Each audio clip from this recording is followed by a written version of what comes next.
Today, I am on my way to the financial planner to show them my paying off debt plan and talk about my investments.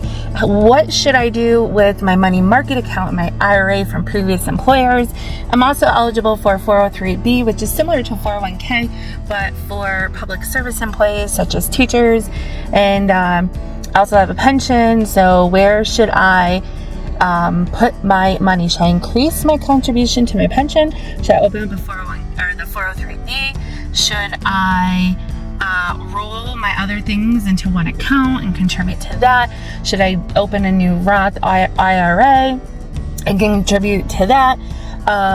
When I'm paying off my debt, should I just wait to invest till my debt is paid? Like, I have so many questions, and of course I'm going to share all the answers with you guys, so stay tuned. I do want to say that if you are looking for, well, first of all, I am not a financial expert, so please this is not financial advice. This is just me sharing my experience. And what I can say is, if you are looking to work with a financial planner, you probably want to check with your family and friends to see who they use.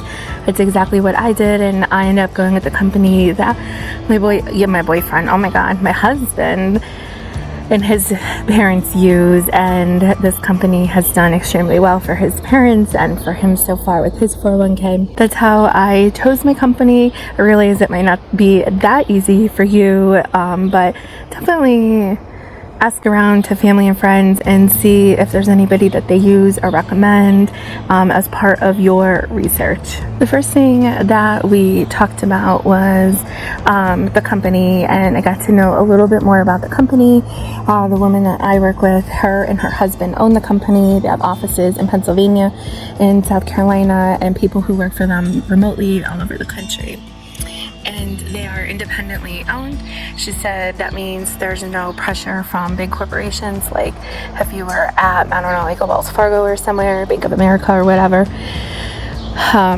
No pressure to have minimums, no pressure to purchase more services or having certain accounts. So it's very, there's no pressure at all, really. And they are a fiduciary, which means they are obligated to have my best interest in mind first.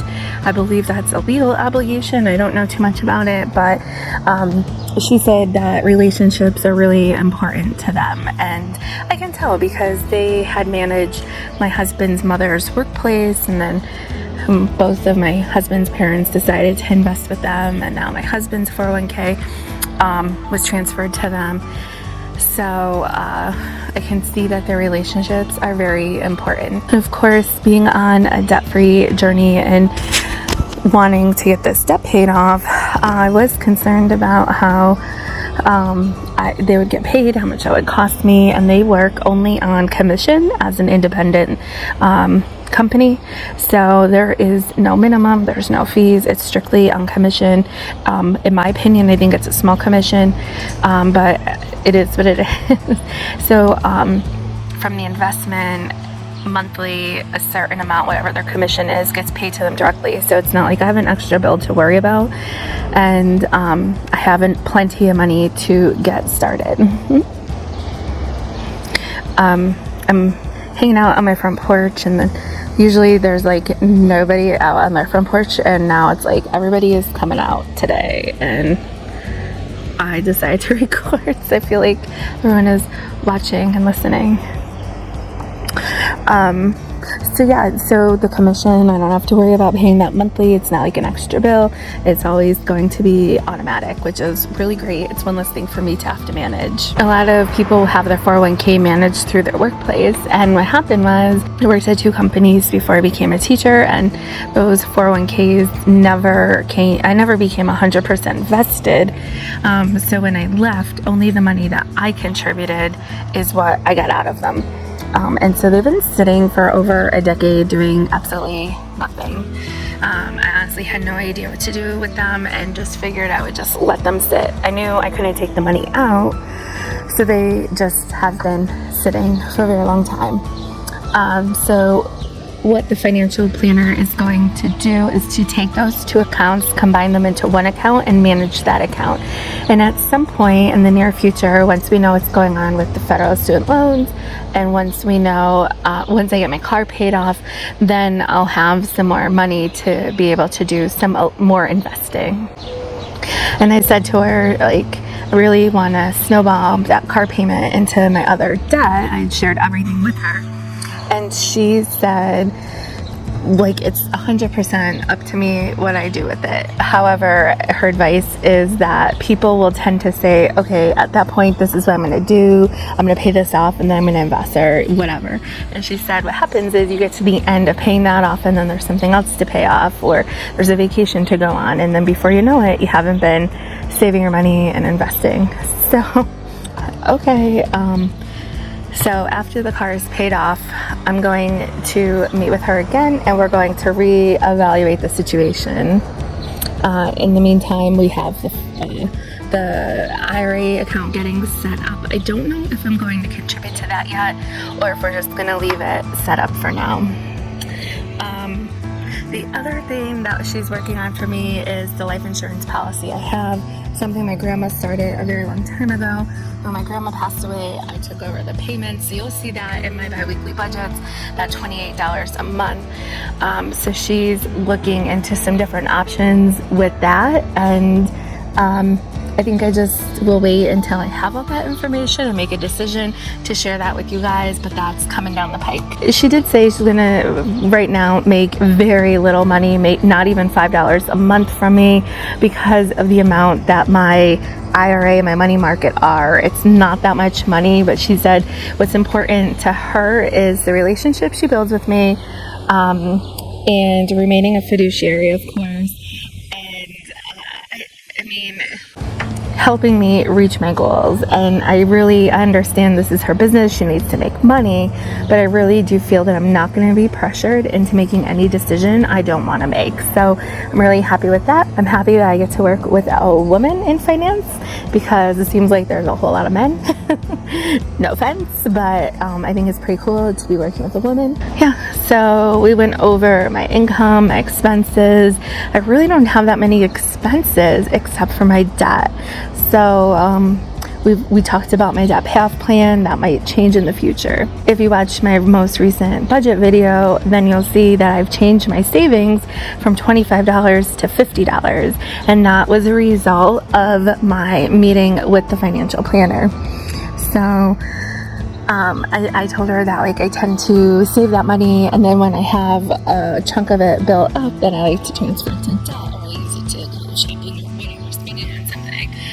So she suggested we'll have a savings account with money that I can get to, like, have cash accessible to me easily, and a savings account where money is not easily accessible. So I like that idea. She says she's happy that I have savings habits and that she doesn't have to train me to be a saver. So she said that makes it easy to work with me. And then, yeah, so I don't know what those savings accounts are going to look like, but I already started transferring that $50 to the savings account. Now that is easily accessible, but what I can do is when I have a big chunk of it, maybe I put it towards my IRA, maybe put it into the other savings account. There's a lot of things I can do with it, and that's where working with her would come into play. I'm glad that it's not going to cost me a lot of money. I'm glad that it's going to help my investments grow. Oh, and that's the other thing too, is I said, well, you know, that money has just basically been sitting there, not doing anything for over a decade. So I don't mind going in a little riskier with some investments right now. She did advise me that the market is it's strong, but it's fluctuating a lot right now. It's always going to fluctuate. But right now, there's some uncertainty about what it's going to do. And she would hate for me to go to be too risky with my investments and then lose everything. So we decided to keep it super conservative right now and then see what happens over the next couple months, get my car paid off, and then reconvene maybe like in January or February. Well, I'm actually going to meet with her before then about others, like the life insurance thing, but we're going to meet once the car is paid off and see what we could do about that money. So we're going to keep the investments conservative for right now, which I'm okay with, because they basically have been doing nothing for over a decade. And since it is Tuesday, on Transfer Tuesday, I also want to mention that I don't have any transfers to make. I do have a nice chunk of change from my last paycheck. I'm not sure what I'm doing with that yet, but I might just let it sit there as backup cash in case I need it for any of my trips this summer. And then at the end of the summer, if I have it left over, put it towards debt. I'm really not sure what I'm doing at this point. But I don't have anything from Poshmark or from eBay to transfer. I don't know. The sales are slow right now. I guess it's the summer slump. So no transfers for today. Wednesday we'll have a weigh-in Wednesday video. And Friday will be a payday budget video. And then it's 4th of July. So I don't know if I'll have a video next week. That will be a surprise to both of us. It's getting later. I only have 5,000 steps in for today, although we did go for a walk. It was hot for the dog, so it was a slow walk and hot. I brought her back and just thought I'll go out by myself. I'll take her out again a little bit later if it cools off, or just go out by myself and get some more steps in. Yeah, that's about all that's going on. It's my niece's birthday, so I'm gonna give her a call and say happy birthday, and yeah, I'll see you guys in the next video. Bye.